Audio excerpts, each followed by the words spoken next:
Incroyable, mais vrai. À quel moment notre digne pays, nos autorités du Niger, ont-ils re-signé des accords de sécurité avec les États-Unis? J'ai appris avec consternation cette information qui fait état d'un don de 2,3 millions de dollars de matériel militaire à nos forces armées du Niger.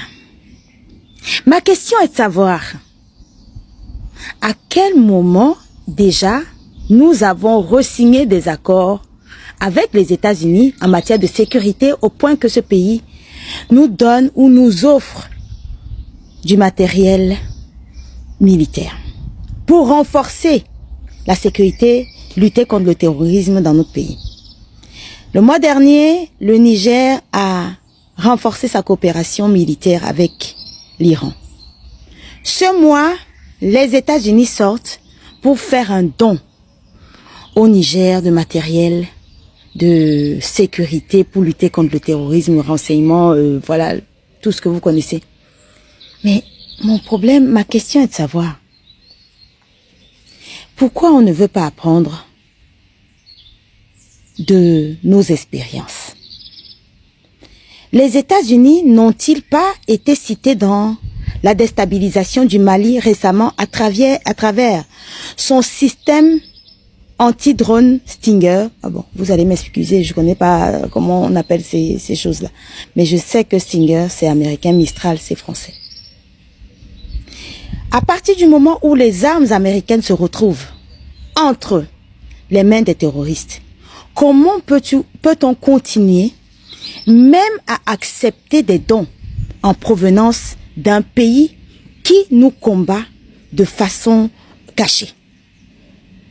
Les États-Unis ont été au Niger depuis de 2013 jusqu'en 2023 où ils ont été chassés, 2024. Aucune amélioration sécuritaire, mais bien au contraire. Ils refusaient de coopérer avec nous. Les États-Unis ont juré que les pays africains ne vont jamais se développer. Et c'est avec ce même pays que nous avons décidé et nous continuons de coopérer. Que les choses soient bien claires pour ceux qui ne comprennent pas le langage diplomatique. Déjà, je veux demander à nos autorités. Bon, on va dire que peut-être c'est le renforcement de la coopération, c'est une erreur. Vous n'avez rien signé. Mais le mot don, comme le mot aide, en matière de diplomatie, me dérange profondément.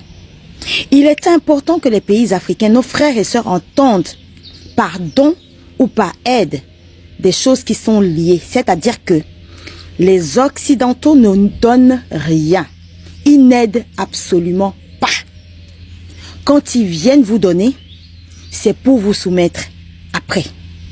Donc, ce matériel qui a été donné à nos forces armées du Niger, qu'est-ce que les États-Unis ont en retour? Puisque nous savons que les États-Unis ne peuvent pas sortir 2,3 millions de dollars de leur caisse pour les mettre à la disposition des Africains pour que ces derniers se battent contre son armée de l'ombre. Soit on nous prend pour des idiots, soit notre vie ne compte pas. Les États-Unis financent le terrorisme dans le monde, notamment dans le Sahel. Les États-Unis viennent demander à coopérer avec les pays qu'ils agressent en cachette dans le Sahel. Et ces pays l'ont expérimenté ces bases. Nous avons vu le mépris des soldats américains sur la terre de nos ancêtres nigériens.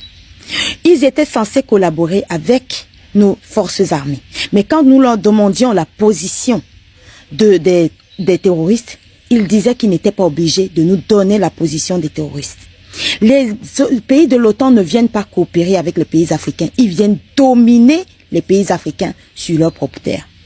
Je ne sais pas si vous avez écouté l'adresse de notre ministre des Affaires étrangères du Mali devant les ambassadeurs.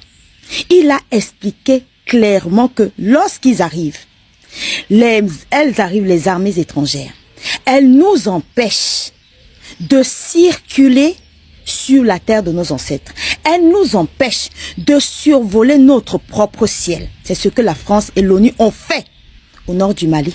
Lorsque nous voulions nous déplacer avec nos hélicoptères, la France et l'ONU nous interdisaient de circuler parce qu'ils disaient qu'ils étaient en train de travailler dans cet espace, alors que nous savons très bien que c'était pour protéger leurs terroristes. C'est-à-dire qu'à un moment donné, il faut qu'on apprenne de nos erreurs et de notre passé. Mais surtout, il faut qu'on apprenne à être ferme.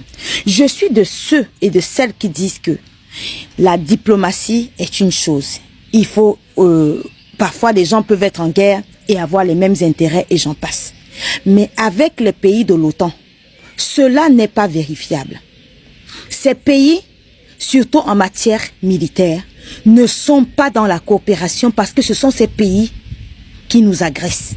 Tant que nous n'allons pas comprendre cela, nous allons continuer à tomber dans leur piège. Les États-Unis visent à contrer l'influence de la Russie, de la Chine, mais surtout de l'Iran. En faisant don de matériel de guerre du côté de l'Iran, du Niger, les États-Unis veulent contrer l'Iran de ce côté, puisque vous savez qu'il y a une ressource importante pour laquelle les États-Unis se battent contre l'Iran, c'est l'uranium. Donc, le Niger se retrouve assis, le cul sur deux chaises. C'est pour ça que je demande à nos autorités d'être fermes. On ne peut pas coopérer avec tout le monde dans tous les domaines. À un moment, ce n'est plus de la coopération. C'est du désordre. D'autant plus que les États-Unis, nous avons déjà expérimenté leur coopération militaire. C'était Walou, au même niveau que la France. Et que ce sont les États-Unis, dont les pays de l'OTAN, qui agressent le Sahel. Récemment, les États-Unis ont agressé avec leurs alliés ukrainiens et français le Mali. Donc, à un moment, on nous agresse d'un côté et là, on vient nous caresser. Et nous acceptons. Est-ce que le don, nous sommes obligés d'accepter les dons des gens, surtout des gens qui ne savent pas donner? Le Niger, nos autorités doivent nous dire ce que les États-Unis attendent derrière ces 2,3 millions de dons qui viennent de nous faire. Nous avons besoin de clarté dans toute la coopération avec ces pays-là. On ne peut pas continuer avec les mêmes bêtises et espérer avoir des résultats différents. Merci beaucoup.